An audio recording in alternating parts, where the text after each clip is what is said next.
Hello friends, welcome to Study Tricks. इस video में हम डिस्कस करेंगे प्लास्टिक और उसके प्रकार के बारे में। फ्रेंड्स, केमिस्ट्री का छोटा सा टॉपिक है और आपको हर एग्ज़ाम में इससे क्वेश्चन देखने को मिल जाते हैं। तो जितने इंपॉर्टेंट पॉइंट्स हैं जिससे एग्ज़ाम में क्वेश्चन बन सकता है वो सारे पॉइंट्स हम डिस्कस करेंगे। आप लोगों को बता दूं, मैं यूथ की बुक करा रहा हूं, वो कराता रहूँगा, लेकिन बीच बीच में आपको ऐसा टॉपिक कराऊँगा जिससे आपके एग्ज़ाम में बहुत ज़्यादा हेल्प मिलेगी। तो चलिए स्टार्ट करते हैं आज का वीडियो। तो सबसे पहले हम बात करते हैं प्लास्टिक होता क्या है। तो कह सकते हैं पदार्थों का एक ऐसा समूह जिसे हम किसी भी आकार में ढाल सकें, उसे हम क्या कहेंगे, प्लास्टिक।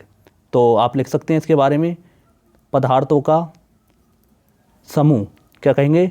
पदार्थों का समूह जो किसी आकार में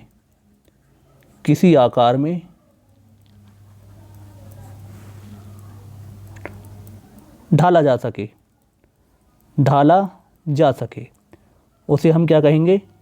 प्लास्टिक। क्या कहेंगे? प्लास्टिक।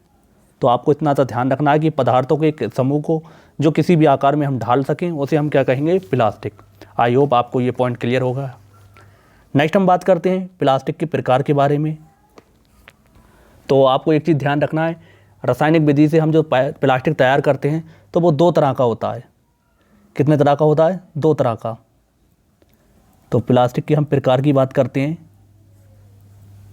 तो कौन कौन से वो दो तरह के होते हैं। तो सबसे पहला इसमें आता है थर्मोप्लास्टिक। क्या बोलते हैं इसे? थर्मोप्लास्टिक। और दूसरा कौन सा होता है? थर्मोसेटिंग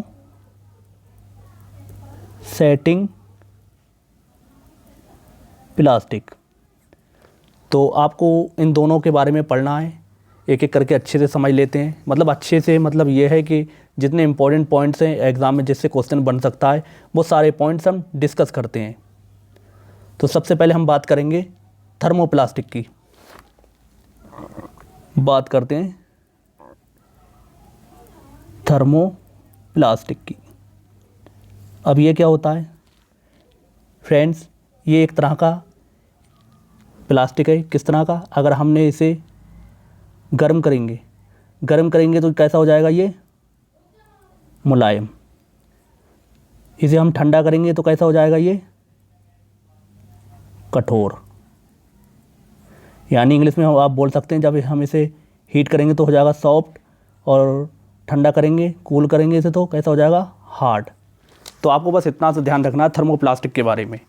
फ्रेंड्स, इसके बारे में एक चीज़ और ध्यान रखना है, आपने पहली बार में कोई प्लास्टिक लिया और इसे आपने गर्म किया तो कैसा हो गया? ये मुलायम।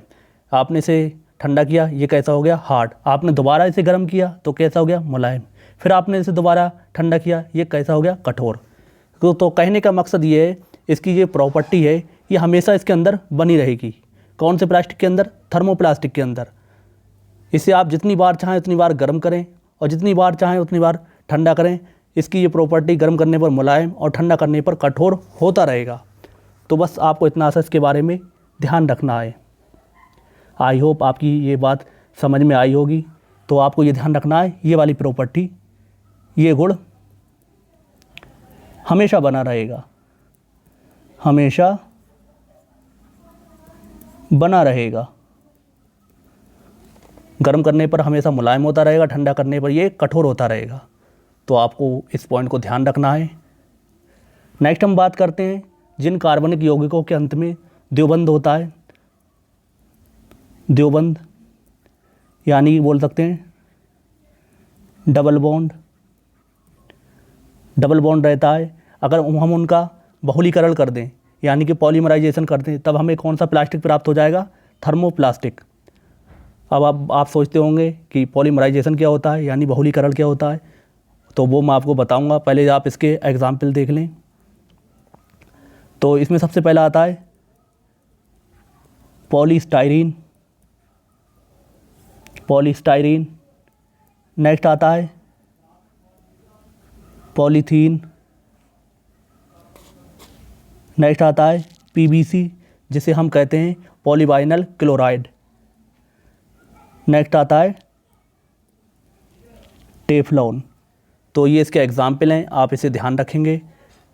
चलिए आगे बढ़ते हैं। अब नेक्स्ट हम बात कर लेते हैं सबसे पहले पॉलीमराइजेशन यानी कि बहुलीकरण की। तो किसकी? पॉलीमराइजेशन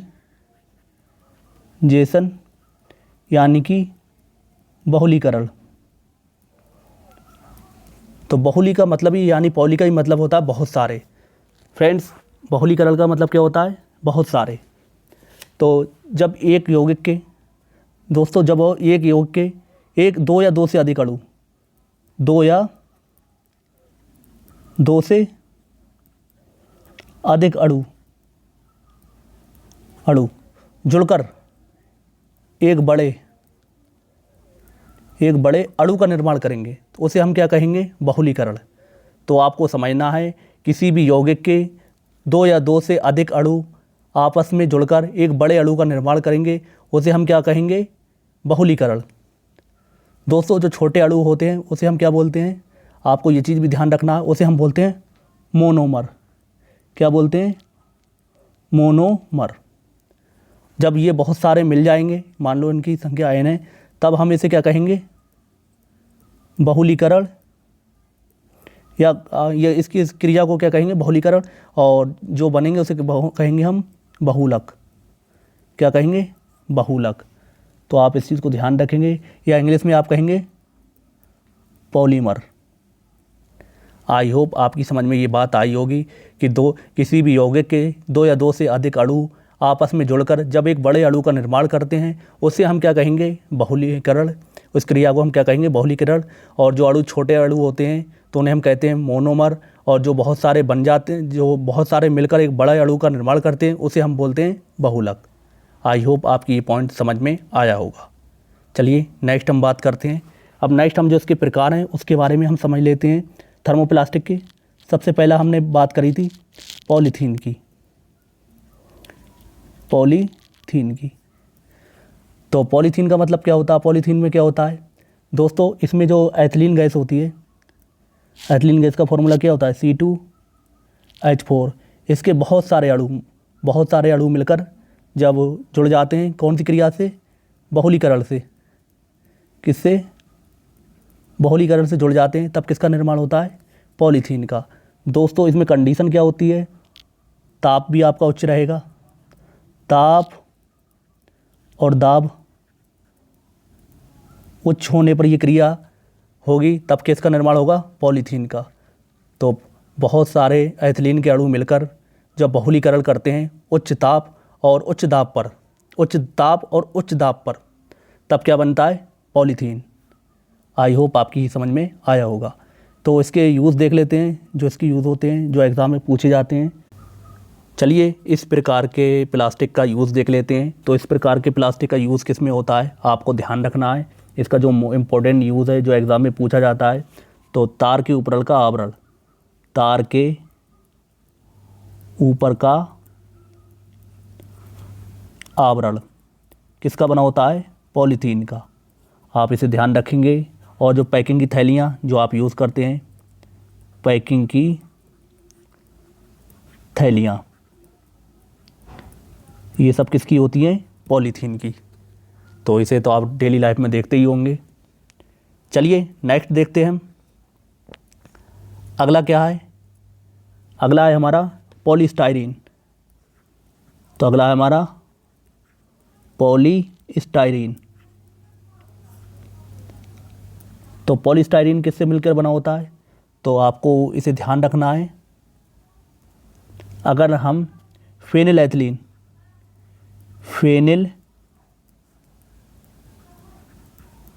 एथिलीन का बहुलीकरण कर दें, तब हमें क्या प्राप्त होगा? पॉलीस्टाइरीन। इसका आप क्या करें? बहुलीकरण यानी फेनिल एथिलीन के बहुत सारे अणु मिल जाएंगे और बहुलीकरण रिएक्शन हो जाएगी, तब क्या बनेगा? पॉलीस्टाइरीन। तो आई होप आपकी समझ में आया होगा। इसका यूज़ देख लेते हैं। तो इसका उपयोग देख लेते हैं, जो एग्ज़ाम में पूछे जाते हैं। आपको ध्यान रखना है। अम्ल रखने की बोतल।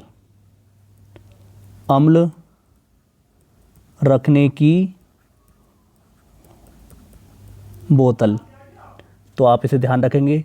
नेक्स्ट है सेलों के कवर में, जो सेलों के कवर होते हैं वो किसके बनते हैं? पॉलीस्टाइरीन के। तो आई होप आपको ये ध्यान रखना है, आई होप आपको समझ में आया होगा। चलिए नेक्स्ट हम देखते हैं। नेक्स्ट हमारा है तीसरा। तो तीसरा हमारा पीवीसी, पीवीसी जिसे हम बोलते हैं poly vinyl chloride, polyvinyl chloride. तो इसमें क्या होता है? तो इसमें वाइनल क्लोराइड, किसका? Vinyl chloride. वाइनल क्लोराइड का क्या होगा? बहुलीकरण, बहुलीकरण यानी वाइनल क्लोराइड के बहुत सारे अणु मिलकर एक बड़े अणु का निर्माण करेंगे पॉलीमराइजेशन के थ्रू, तब हमारा क्या बनेगा? पीवीसी यानी पॉलीवाइनल क्लोराइड। तो इसका उपयोग भी आप देख लेते हैं, जो एग्ज़ाम में पूछते हैं। तो जो पतली चादर होती हैं प्लास्टिक की, पतली चादर किसकी बनी होती है? पीवीसी की। फिल्म बनी होती है, जो फिल्म होती है।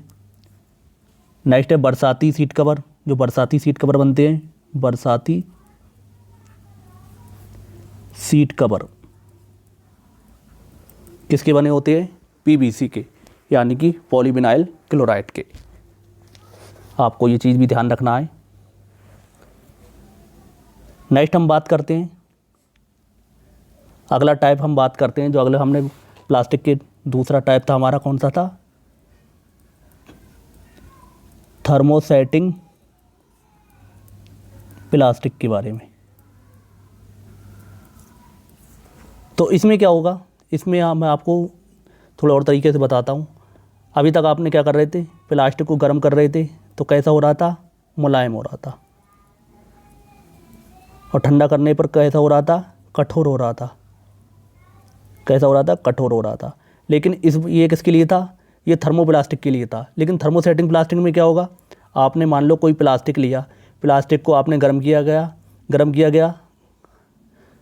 तो कैसा हो गया? ये मुलायम हो गया। अब आपने इसे किसी भी आकार में ढाल दिया। मान लो आपने इसकी एक रॉड बना दी प्लास्टिक की। क्या बना दी? रॉड। अब आप चाहेंगे कि इसे गर्म करके दोबारा मुलायम कर सकें, तो ऐसा आप इस तरह के प्लास्टिक में नहीं कर पाएंगे। बस आपको इतना सा पॉइंट ध्यान रखना है। इसे आप गर्म करेंगे तो गर्म करने पर एक मुलायम हो जाएगा। आप जिस आकार में ढालना चाहेंगे ढाल देंगे, लेकिन आप इसे दोबारा गर्म करके मुलायम नहीं कर पाएंगे। तो आई होप आपकी ये समझ में आया होगा। तो इस प्रकार की रिएक्शन जो होती है, अभिक्रिया होती है, उसे हम बोलते हैं अनुत्क्रमणीय अभिक्रिया। अनुत्क्रमणीय अभिक्रिया। तो इसे लेकर पूछ लेते हैं, अनुत्क्रमणीय अभिक्रिया किस में होती है? तो थर्मोसेटिंग प्लास्टिक में। तो इसके उदाहरण आप देख लें। तो एक होता है बैकेलाइट, जो एग्ज़ाम में पूछा जाता है, बैकेलाइट। और आता है मेलामाइन, मेलामाइन। तो ये दो एग्ज़ाम में बहुत ज़्यादा पूछे जाते हैं, तो आपको ध्यान रखना है। फ्रेंड्स मैं आपको दिखा देता हूँ।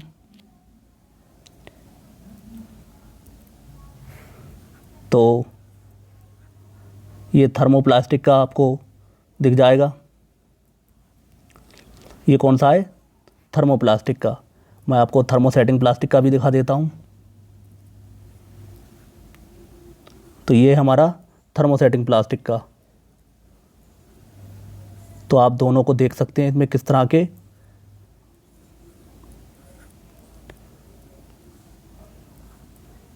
इसमें पदार्थ प्रोडक्ट बनते हैं। तो ये कौन सा है? ये हमारा थर्मोसेटिंग प्लास्टिक का, ये थर्मोसेटिंग प्लास्टिक और ये थर्मोप्लास्टिक। तो इस तरह के जो प्रोडक्ट बनते हैं, किससे बनते हैं? थर्मोप्लास्टिक से। और इस तरह के बनते हैं थर्मोसेटिंग प्लास्टिक से। तो ये बात आपकी समझ में आई होगी। चलिए बैकलाइट के बारे में भी समझ लेते हैं।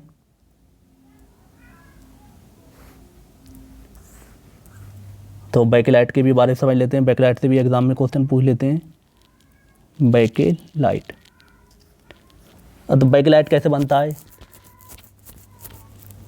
दोस्तों, जब फिनोल को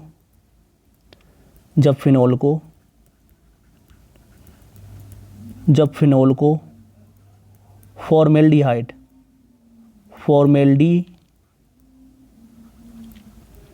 को फॉर्मेल्डी जब फॉर्मेल्डिहाइड को सोडियम फॉर्मेल्डिहाइड के साथ सोडियम फॉर्मेल्डिहाइड की उपस्थिति में गर्म करते हैं, जब फिनोल को सोडियम फॉर्मेल्डिहाइड की उपस्थिति में गर्म करते हैं तब हमारा क्या प्राप्त होता है? बेकेलाइट।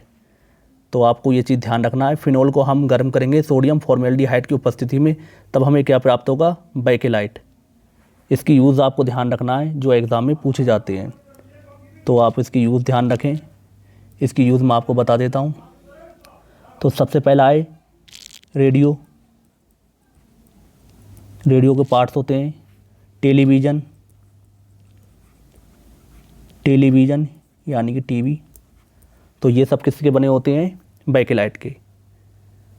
तो मुझे उम्मीद है आपको ये प्लास्टिक क्लियर हो चुका होगा और सारे क्वेश्चन जो पूछे जाते हैं वो मैंने उनसे रिलेटेड सारे पॉइंट्स आपको बता दिए हैं। तो आई होप आपको ये वीडियो पसंद आया होगा। वीडियो पसंद आया है तो वीडियो को लाइक करना ना भूलें। तो मिलते हैं नेक्स्ट वीडियो में इसी तरह के टॉपिक के साथ। तब तक के लिए जय हिंद, जय भारत।